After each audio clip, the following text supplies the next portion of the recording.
Hey everybody, Caleb Brown, New Planet Recruiting here. Hope you are doing well. Hey, this week I want to talk a little bit about an interview I had with a candidate recently. And just this person was struggling with understanding where they might fit in. So just a refresher, finder, minder, and grinder, right? You need to know sort of where you are on that spectrum. Some of you might be in one or two of those areas. Some of you might be in one solely, but just as a refresher, finder, you can get clients. Minder, you take care of the clients once someone else finds them. Grinder, you're doing all the nuts and bolts, behind the scenes analysis, number crunching, plan crunching, whatever it is, okay? So I would encourage you to think where you are on that spectrum if you haven't already. This person was in a smaller metropolitan area and there wasn't a lot of jobs, and he essentially took a finder job because that's all he could get. They are paying him a salary, which is good, but they're requiring him to bring on a certain amount of business every month, and he's not able to meet that. He has not been able to meet that requirement, but still wants to be paid the salary. And I explained to him that the firms are going to want some sort of return on investment. So they're not just going to keep paying you a salary if you don't keep generating the revenue for them to pay you the salary. And also I learned that he'd only been at it 1 year. And some of you may say that's a long time, but realize to get people to trust you and to build your pipeline and your runway, it's going to take probably longer than 1 year.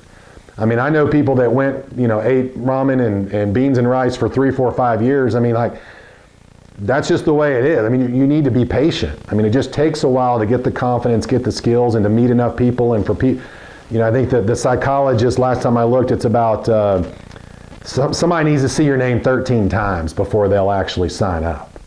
So if you have one meeting with someone, I mean, then it's like, why are they signing up? I mean, it just takes a while. So if you are having success getting in front of people and your close rate is not in that 30 to probably 70, if you're looking at a big 70% range, but ideally kind of in that 45 to probably 60% range. You don't want everybody signing up. That means your fees are probably too low.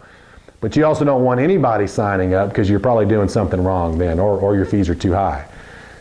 You need to make an internal adjustment. Your messaging is coming across if these people aren't doing what you want them to. So if you're not having success getting in front of people, we have other videos that we've done that. You can check out my book, Finding Your Path. I've got some information in there about how to get clients and how to some of the scripts and some of the things that have worked for me and others. But just understand that it's going to take time. If the close ratio isn't where you want to be, if you're getting in front of people, it's a mistake you're making. It's not, the clients aren't dumb or the prospects aren't dumb. All right, it's something you're doing. And then the last question this person had was, well, if they fire me or I can't do this, can I just find a virtual job since there's no in-person jobs where I am?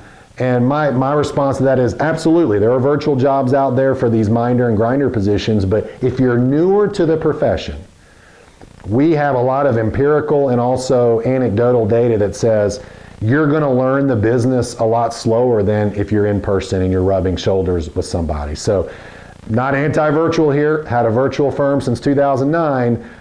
This is a tough business to learn when you're logged on to Zoom all day long, okay? And you're not sitting next to someone and brainstorming and debriefing. So just keep that in mind. I hope this was helpful. Love to see you out there. Keep your chin up, keep going. You're going to be successful. See you next time. Bye-bye.